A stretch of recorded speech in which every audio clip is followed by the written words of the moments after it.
tanya lagi tuh.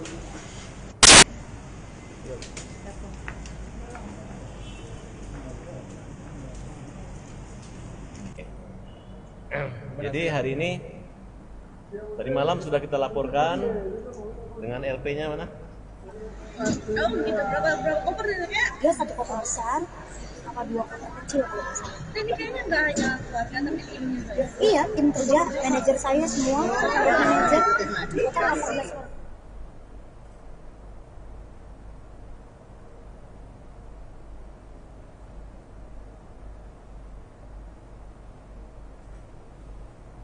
Halo Tribuners, jumpa lagi bersama dengan saya Kusnula Syaifah dalam berita selebritis di Tribun Lampung. Kami akan menyajikan informasi menarik dan terupdate seputar selebritis tanah air untuk Anda. Dan inilah berita selebritis selengkapnya. Berita pertama, diantar Ivan Gunawan ke bandara. Bunda Korla tangis, pecah saat pamit tinggalkan Indonesia. Setelah 2 minggu di Indonesia, akhirnya Bunda Korla kembali ke Jerman pada Selasa 31 Januari 2023. Pemilik nama asli Cynthia Korla Priscilla itu diantar oleh Ivan Gunawan dan Anissa Pohan ke Bandara Internasional Soekarno-Hatta. Saat hendak pamit, tangis Bunda Korla pecah apalagi saat harus berpisah dengan Ivan Gunawan yang selama ini Bunda Korla di Indonesia sangat menyayanginya. Meski berat meninggalkan Indonesia, Bunda Korla mengaku senang akhirnya bisa menyapa semua anak-anak Bunda. Ia pun bersyukur dengan keadaan seperti sekarang ini lantaran ia merasa derajatnya dinaikkan. Berikut wawancara dengan Ivan Gunawan.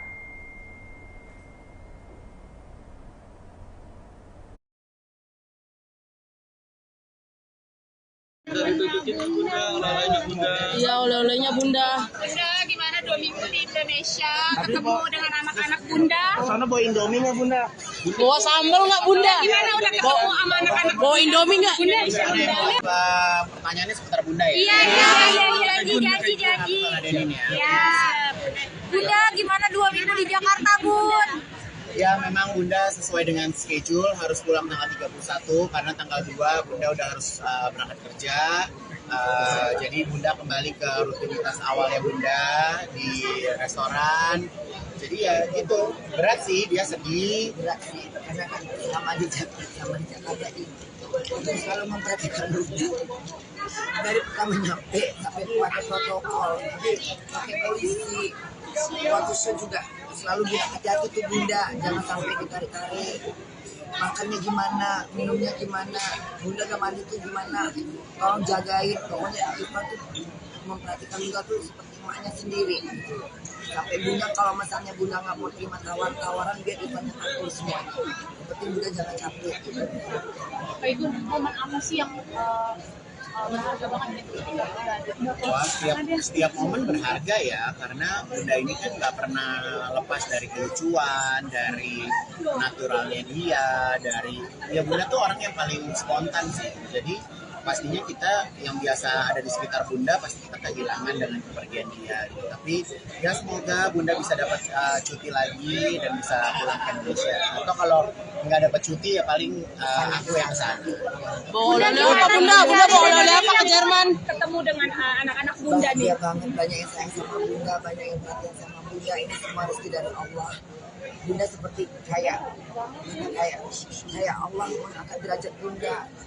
Ya itulah kalau kita jadi orang yang baik, yang di langit akan sayang sama kita, yang di bumi juga akan sayang sama kita. Oke teman-teman, thank you udah bawa. Bunda bawa oleh-oleh apa Bunda? Ke Jerman Bunda bawa oleh-oleh apa Bunda? Ada orang Bunda yang sayang. Bawa mie instan nggak Bunda? Bawa sambal nggak Bunda? Sama saus kecap? Bunda kapan mau balik lagi ke Indonesia Kak? Mungkin.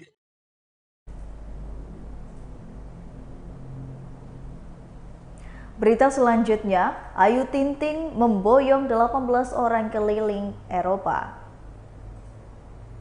Ayu Ting Ting memboyong keluarga, asisten, dan juga manajernya keliling Eropa. Nantinya Ayu akan keliling Eropa selama 14 hari dan di Disneyland menjadi tempat yang harus dikunjungi sesuai permintaan sang anak Bilqis. Ayu Ting Ting boyong keluarganya, asisten dan juga manajernya keliling Eropa ini. Meski tak menjelaskan secara gamblang berapa budget yang dikeluarkan, ibu satu anak itu mengaku bersyukur bisa mengajak dan membiayai liburan kali ini. Berikut wawancara dengan Ayu Ting Ting. Kak, bawa orang banyak itu ribet nggak sih Kak? Mungkin. Ya enggak dong, Kak. Kalau saya kan lebih senang rame. Tapi riuh nggak Kak kayak ini. Dan di sana kan mereka kita kan saling bantu. Berarti pulang liburan kerja bagi kuda lagi. Kerja rodi. Kerja rodi lagi buat waktunya liburan lagi. Udah Mas. Udah. Coba berapa menit? Bang Doni. Ayo. Di sini Bang Doni, jangan di sini. Paspornya boleh. Dulunya lah. Cepetin aja kalau nggak. Di sana deh, jangan di sini Mas. Diomelin sama petugas bandara.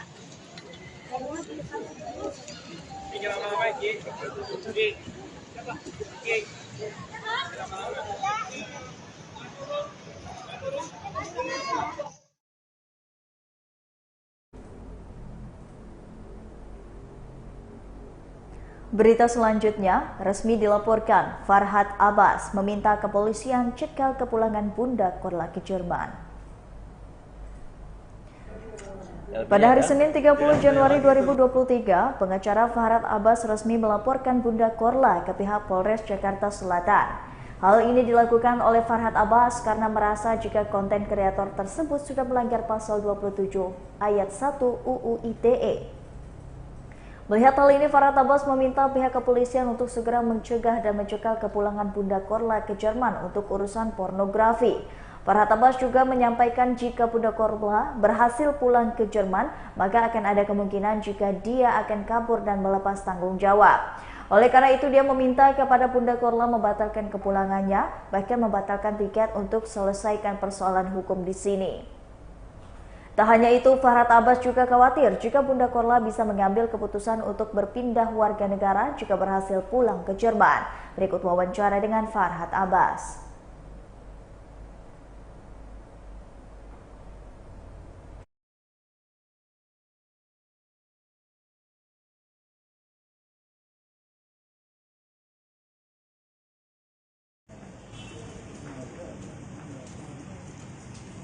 Nyanyi dulu. Nyanyi dulu ya biar ulangi nyanyinya.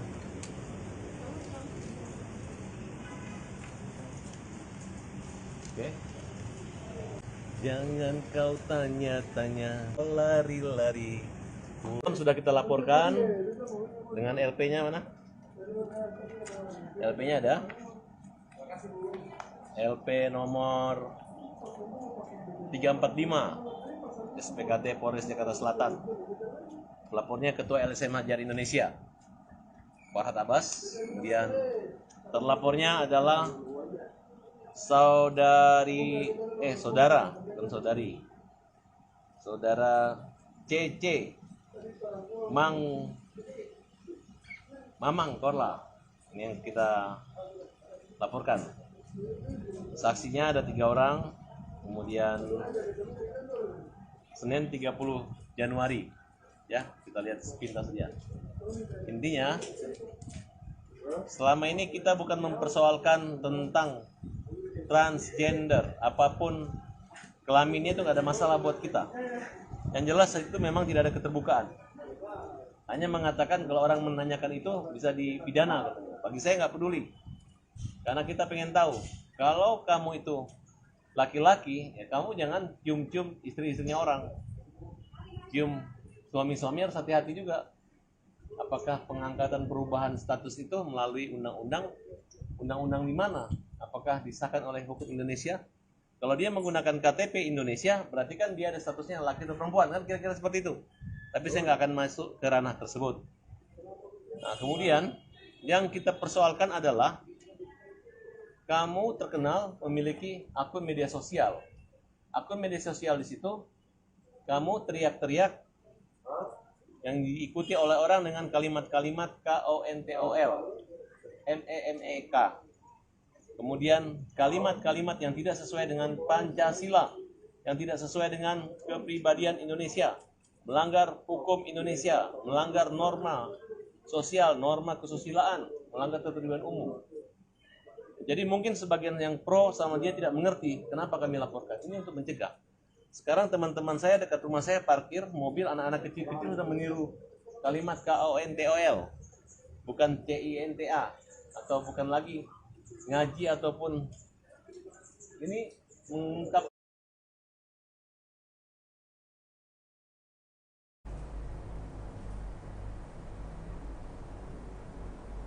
Berita selanjutnya, menjadi salah satu sosok di balik kesuksesan Tiko, Andin Aisyah ungkap rasa bangganya. Penyanyi Andin Aisyah ternyata menjadi sosok di balik kesuksesan Tiko. Aun turut membangun sekolah yang menaungi Tiko dari mengajar paket B sampai paket C. Andin juga hadir di acara wisuda Tiko yang juga diselenggarakan di Aula Kantor Wali Kota Jakarta Timur. Andin menyanyikan 2 lagu di perhelatan itu dan disaksikan Tiko yang duduk di kursi paling depan. Melihat kelulusan Tiko, Andin pun tak sungkan mengaku bangga. Andin juga mengatakan hal-hal terlihat dari Tiko semuanya terjadi karena sebuah kepercayaan. Tiko memiliki kepercayaan jika dia mampu memperbaiki hidupnya. Begitu juga didukung dengan lingkungannya yang percaya dengan perubahan. Berikut wawancara dengan Andin.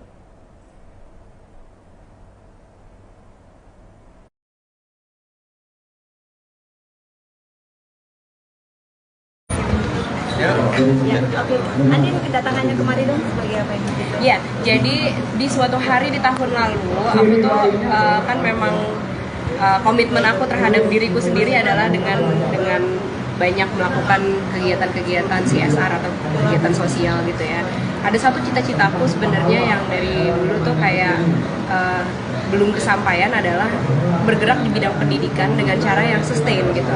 Jadi biasanya kan kalau di bidang pendidikan aku lebih yang kayak fundraising terus membiayai sesuatu gitu, tapi bukan yang sustain dalam arti berkelanjutan.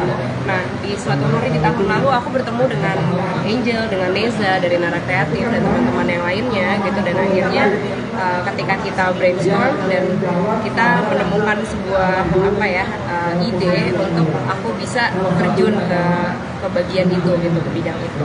Bukan suatu kebetulan juga di tahun lalu tuh aku merilis sebuah single judulnya Percaya. Kebetulan Percaya ini tema besarnya tuh juga adalah bagaimana ketika kita merasa dunia kita tidak sedang baik-baik saja gitu, dan kita bisa bertahan hanya karena rasa percaya itu.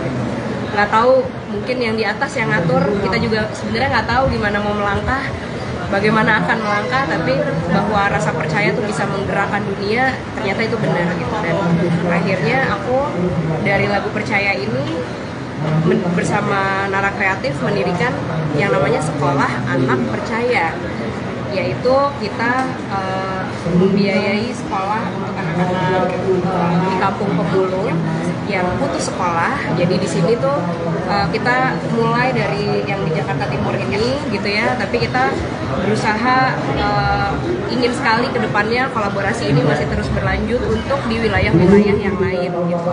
Jadi ini adalah graduation yang pertama untuk Sekolah Anak Percaya, kolaborasi aku dan Nara Kreatif. Untuk itulah aku hadir di sini karena ini sangat berkaitan.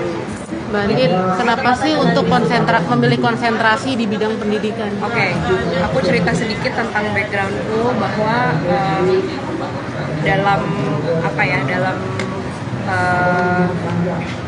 puluhan tahun aku berkarya, aku merasa memang give back itu adalah sesuatu yang harus aku lakukan gitu. Kebetulan aku sendiri memang selama ini aktif sekali di bidang lingkungan, terus di bidang sosial yang seperti bencana alam, kemudian pengentasan kemiskinan seperti itu. Tapi aku merasa pendidikan itu diperlukan supaya kita tuh menjadi masyarakat yang pintar. Itu tuh adalah tanggung jawab kita bersama gitu. Kalau kita pengen negaranya sejahtera, kalau kita pengen negaranya maju, dan banyak hal-hal bobrok yang ingin sekali kita papas dari negara ini gitu, maka diperlukan ya masyarakat yang pintar gitu. Pintar itu dari mana? Ya dari pendidikan. Nah makanya sebenarnya aku merasa sangat sedih dan prihatin ketika memang ada anak-anak yang putus sekolah karena biaya gitu. Jadi aku merasa ini adalah tanggung jawab bersama bahwa masa depan mereka itu bisa loh gitu kita coba kita coba bantu gitu supaya kan banyak ya orang yang berpikir bahwa ketika kita terlahir dari lingkungan yang seperti ini maka ya rodanya ya di situ aja gitu. Jadi kayak anaknya tukang ini ya jadi tukang ini gitu, atau ya nggak jauh-jauh dari situ gitu. Tapi ternyata lompatan-lompatan yang demikian besar itu bisa aja terjadi gitu ketika kita memang mau, kita mampu, kita percaya. Dan di sini aku dan Arah Kreatif ya hanya memberikan fasilitas, motivasi kepada mereka, dan selebihnya kita percaya bahwa mereka tuh mampu gitu dengan dirinya mereka sendiri. Kan ini kan yang lagi viral mungkin.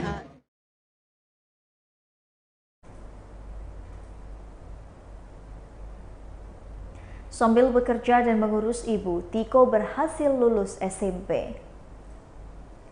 Tiko akhirnya berhasil lulus SMP dengan mengejar paket B. Hari pada Selasa 31 Januari 2023, Tiko diwisuda dengan nilai yang sangat memuaskan. Perjuangan Tiko menuntaskan pendidikannya bukanlah hal yang mudah. Fisik dan pikiran Tiko terbelah dengan pekerjaan sebagai petugas keamanan di komplek, juga merawat ibunya yang sakit kala itu. Beruntung Tiko juga bisa membagi waktu antara ketiga hal itu dengan baik. Tiko membagi waktu pendidikan pada setengah hari di Sabtu, sisanya dia bisa beraktivitas seperti bekerja dan merawat ibunya. Berikut wawancara dengan Tiko.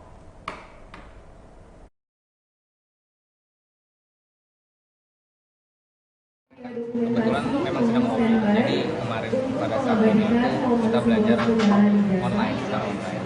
Alhamdulillah pada saat di paket C ini udah tatap muka dan setiap sistem pembelajaran itu setiap hari Sabtu seminggu sekali. Dan ada banyak program-program ekstrakurikuler dari pihak Arah Kreatif dan itu semua sih dimanfaatkan. Gimana cara ngatur waktu kamu ngurus mama, mungkin kerja juga dan sekolah juga seperti apa sih? Sebenarnya kalau untuk ngatur waktu sambil ngerawat mama itu nggak terlalu susah karena memang kan kebetulan sekolahnya juga seminggu sekali kan di hari Sabtu. Jadi ya tinggal ngebagi aja pada saat hari Sabtu ya sama sekolah, dan sekolahnya pun nggak nyampe seharian full, jadi hanya setengah hari. Ada tantangannya nggak sih? Sesi foto bersama. Tantangan sih, jadi ada waktu itu program siap kerja, jadi untuk mendapatkan pengalaman dari situ mungkin tantangannya untuk dapat pengalaman kayak pembelajaran tentang wirausaha dan lain-lain. Kalau untuk pembelajaran biasa sih ya alhamdulillah lancar-lancarnya seperti sekolah pada umumnya.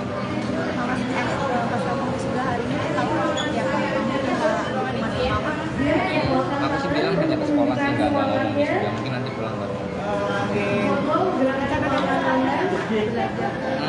Masih saat ini kan masih melanjutkan jenjang paket C yang kemungkinan kelulusan nanti di 2025, karena kan pembelajarannya kan mengikuti sekolah formal 3 tahun kurang lebih ya. Di 2025 setelahnya mungkin nanti kalau ada kesempatan mau lanjut ke kuliah, tapi belum mikir untuk jurusan apa karena memang masih lama dan pengennya sih buka usaha.